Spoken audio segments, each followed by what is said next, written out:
4.2 आज हम लोग फुल्ली कंप्लीट करने वाले हैं। तो वीडियो शुरू करने से पहले आप वीडियो को लाइक, चैनल को सब्सक्राइब और बेल आइकन को हिट कर दीजिए। तो चलिए बिना किसी देरी के वीडियो को शुरू करते हैं। एक्सरसाइज 4.2 से जाने से पहले आप लोग को मिडिल टर्म फैक्टराइजेशन के बारे में पता होना चाहिए। सो मिडिल टर्म फैक्टराइजेशन क्या है वो मैं आपको एक एग्जांपल से समझाता हूं। 2x² - 5x + 3, ठीक है। सबसे पहले हम लोग क्या करते हैं मिडिल टर्म फैक्टराइजेशन में फर्स्ट टर्म और लास्ट टर्म की मल्टीप्लाई करते हैं। वही करेंगे 2 * 3 = 6 और उसको एलसीएम कर देते हैं। तो क्या आ जाएगा 2 3 6।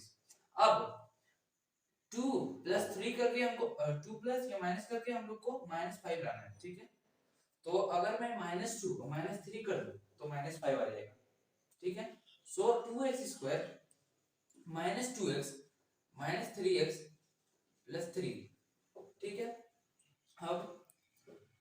अब यहां से मुझे कॉमन लेना है, ठीक है। तो इस इक्वेशन में मुझे 2x कॉमन मिल रहा है दोनों से। 2x तो क्या आ जाएगा x - 1 और इधर से क्या मुझे कॉमन मिल रहा है 3 मिल रहा है। तो x माइनस पहले मैं 3 लिख देता हूं x - 1, ये और ये इक्वल होना चाहिए, ठीक है। अब यहां क्या लिखूं जो ये हो जाए। तो मैं -3 अगर लिखूं, ठीक है, तो क्या आ जाएगा -3x और माइनस इंटू माइनस प्लस हो जाएगा तो 3 हो जाएगा, ठीक है। तो यहाँ पर मुझे क्या मिल रहा है 2x - 3 और x - 1। So 2x equal to क्या हो जाएगा मेरा 3 और x इक्वल टू क्या हो जाएगा 3/2 और इधर क्या आ जाएगा x इक्वल टू 1। तो ये दोनों आंसर है इसके, ठीक है। अब डायरेक्ट हम लोग चलते हैं एक्सरसाइज 4.2 की तरफ। Find the roots of the following quadratic equation by factorisation method, ठीक है। हम लोग को रूट्स निकालने हैं, ठीक है, फॉलोइंग क्वाड्रेटिक इक्वेशन के बाय फैक्टराइजेशन मेथड, ठीक है। तो क्वेश्चन है x² - 3x - 10 = 0। तो मैंने बताया फर्स्ट टर्म और लास्ट टर्म की हम लोग मल्टीप्लाई करते हैं, वही करेंगे 1 * 10 = 10। अब 10 की एलसीएम ले लेते हैं, तो 2 5 से 10, ठीक है।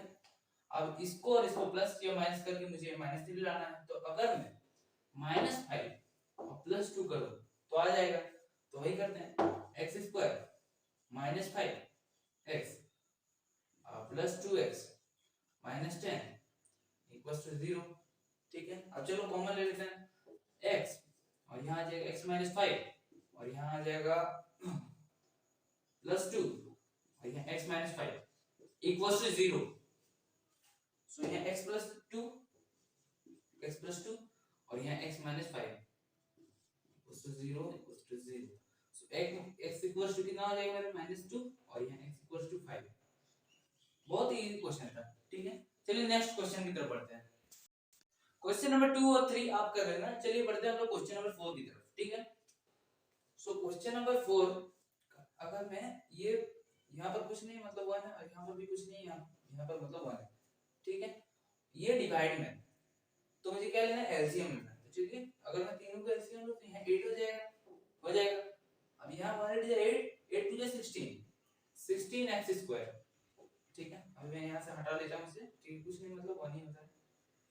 और यहाँ माइनस 8 * 1 = 8 और इनटू x तो क्या आ जाएगा 8x और प्लस 1, ठीक है।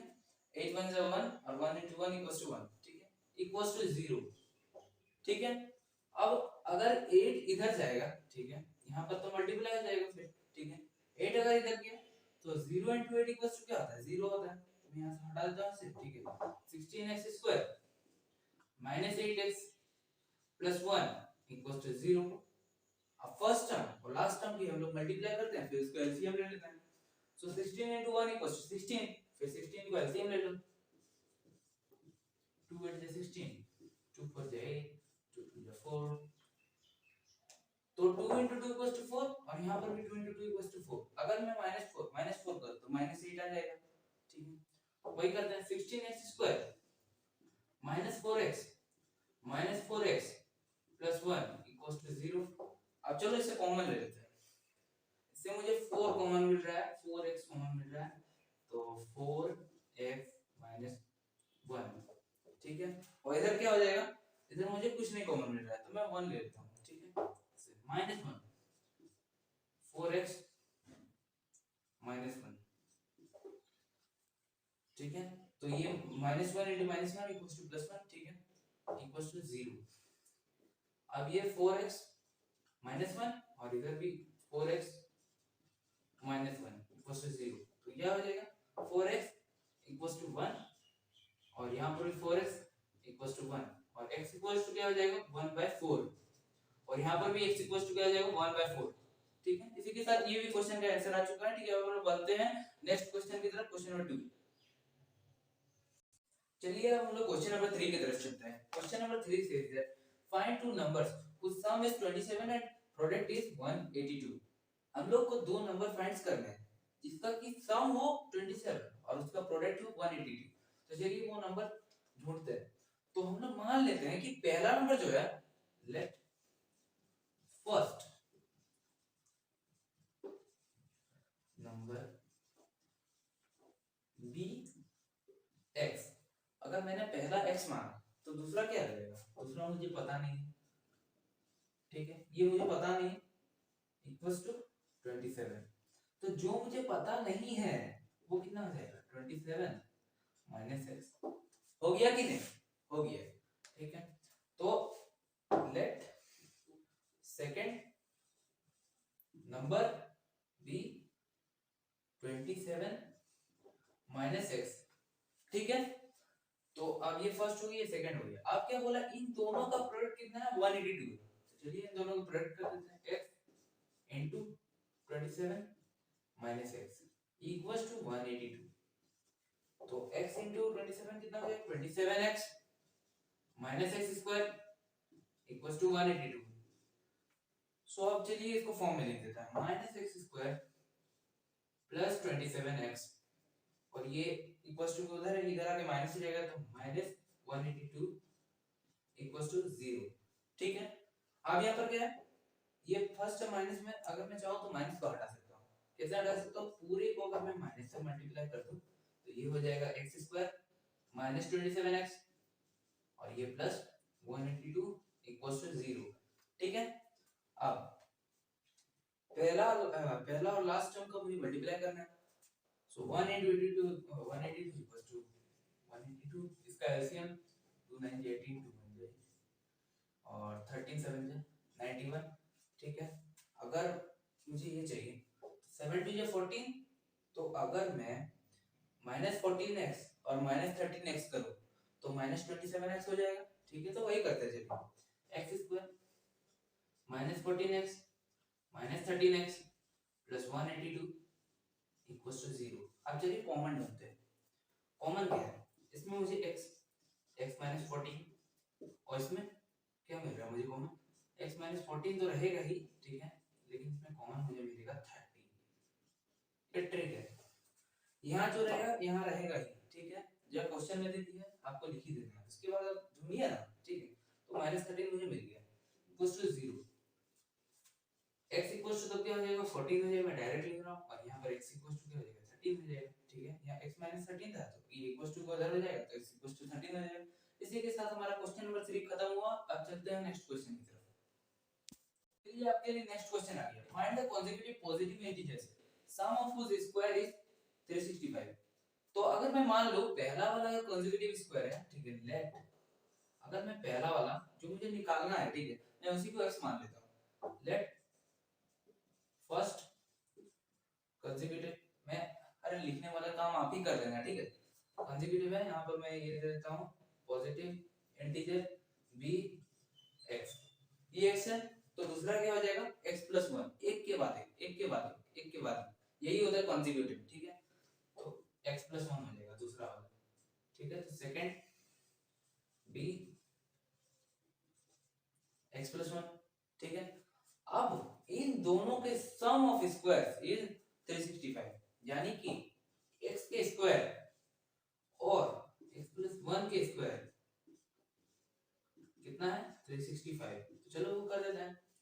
तो ये हो जाएगा x square plus x square plus कितना हो जाएगा 2ab, सो 2x प्लस 1 का स्क्वायर यानी 1 इक्वल्स टू 365। ठीक है, ये है। अब ये इधर आएगा तो माइनस में हो जाएगा, तो ये x square plus x square equals to 2x square plus 2x और ये इधर आएगा तो माइनस में माइनस 364 हो जाएगा इक्वल्स टू 0। अब मुझे यहाँ पर एक कॉमन मिल रहा है, क्या कॉमन मिल रहा है मुझे? 2 कॉमन मिल रहा है, तो चलिए 2 को कॉमन ले लेते हैं। 2 x square plus x minus 364 equals to 0। 364 नहीं होगा, यहाँ पर होगा 182, ठीक है। 2 into 182 इक्वल्स टू 364, ठीक है, इक्वल्स टू 0। अगर ये 2 इधर जाएगा, डिवाइड में हो जाएगा तो 2 हो जाएगा, तो ये डिवाइड में गया, ठीक है, तो 0 ही हो जाएगा, ठीक है, 0 ही हो गया। तो इक्वेशन मेरी पूरे ही 0 हो गई, ठीक है। अब ये बन चुका है इतना उत्तर, ठीक है। अब 182, अब वही मिडिल टर्म लगाएंगे आप लोग, ठीक है। 182 into 1 equals to 182। अब इसको चलिए एलसीएम ले लेते हैं। सेम एलसीएम अगले क्वेश्चन में भी हम लोगों ने किया था, बहुत ही इजी आपके लिए अब क्वेश्चन बन चुका है, ठीक है। आप खुद से भी क्वेश्चंस कर सकते हैं। 2 9 जा 18, 2 1 जा 2 और ये 13 7 जा 91। तो मुझे क्या लाना है? प्लस x लाना है। तो 7 2 जा 13 हो जाएगा, ठीक है, यहां से, और 13। तो अगर मैं प्लस 14x और माइनस 13x करूं तो इक्वल्स टू x हो जाएगा, ठीक है। तो जल्दी कर देते हैं। x square plus 14x minus 13x minus 182 equals to 0, ठीक है। अब चलिए कॉमन ले लेते हैं। यहाँ मुझे x मिल रहा है तो x प्लस 14, और यहाँ पर तो x प्लस 14 रहेगा ही, तो मैं लिख देता हूँ, सिंपल सी बात है। अब यहाँ मैं माइनस 13 अगर लूँ, ठीक है, तो minus 13 into x equals to minus 13 हो जाएगा, माइनस 13 और इंटू 14 करूंगा तो क्या हो जाएगा, माइनस 182 बार बराबर है इक्वल्स टू 0। तो एक मेरा x का वैल्यू कितना आएगा, x इक्वल्स टू 13 और एक रहेगा x equals to minus 14।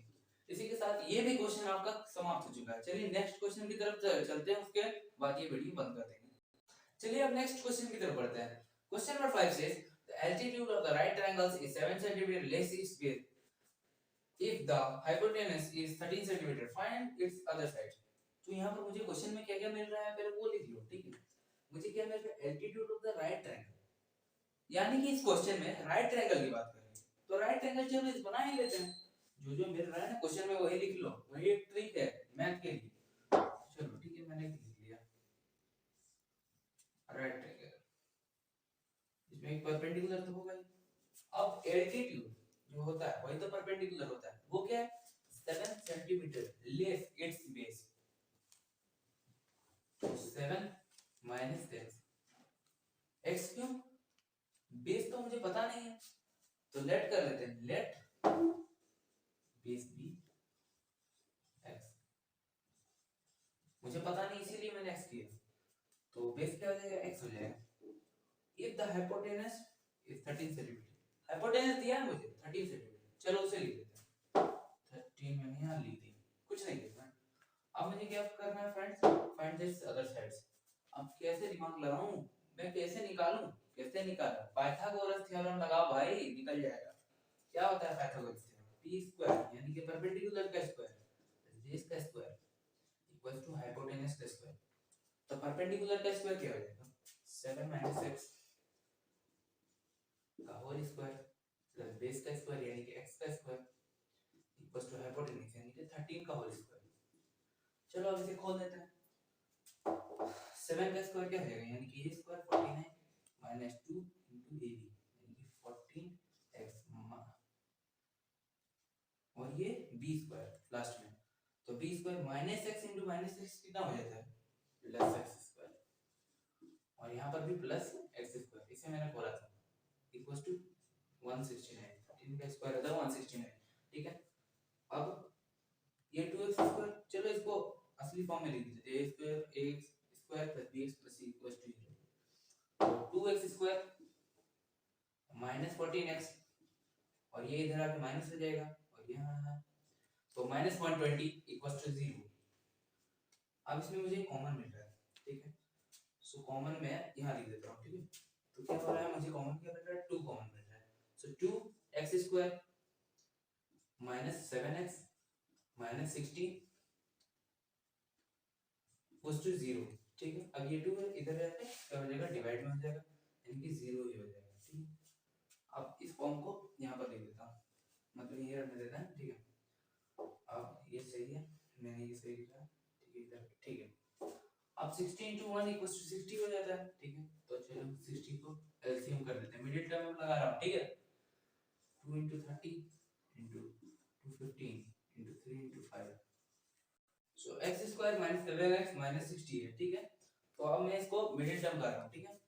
So middle term में क्या हो जाएगा, ये हो जाएगा आपका, अगर मैं 2 into 2 into 3 करूँ तो क्या हो जाएगा, 2 to 4 4 3 12, सो ये 12x हो गया और यहाँ पर 5 है, तो अगर मैं 5x, ठीक है, तो माइनस 12x प्लस 5x, ठीक है, अगर मैं करूँ तो क्या हो जाएगा, तब ये माइनस 7x हो जाएगा, ठीक है। वही करते हैं, x square minus 12x plus 5x minus 60 equals to 0। अब इधर लिख देते हैं इसको, ठीक है। तो अब इसको डायरेक्ट कॉमन ले लेते हैं, x कॉमन मिल रहा है, x माइनस 12, तो अगर यहाँ x माइनस 12 है तो यहाँ पर भी x माइनस 12 हो जाएगा, x माइनस 12, और यहाँ मुझे कॉमन क्या मिल रहा है, 5 भी कॉमन मिल रहा है, तो चलो 5 को ले लेते हैं। अब 5 को प्लस या माइनस में लूँ, मैं प्लस में लूँगा, प्लस में मैंने 5 को कॉमन लिया, ठीक है। अब क्या हो जाएगा, ये x प्लस 5 हो जाएगा और इक्वल्स टू 0, और ये x माइनस 12 इक्वल्स टू 0, यानी कि x इक्वल्स टू क्या आ जाएगा मेरा माइनस 5 और x इक्वल्स टू आ जाएगा 12। तो इसी के साथ ये वीडियो समाप्त हो रही, लेकिन उसके पहले मैं आपको एक जरूर सूचना देना चाहता हूँ। परसों शाम सीबीएसई ने सैंपल पेपर रिलीज कर दिया था, तो इस वीडियो के डिस्क्रिप्शन में आपको लिंक मिल जाएगा, वहां से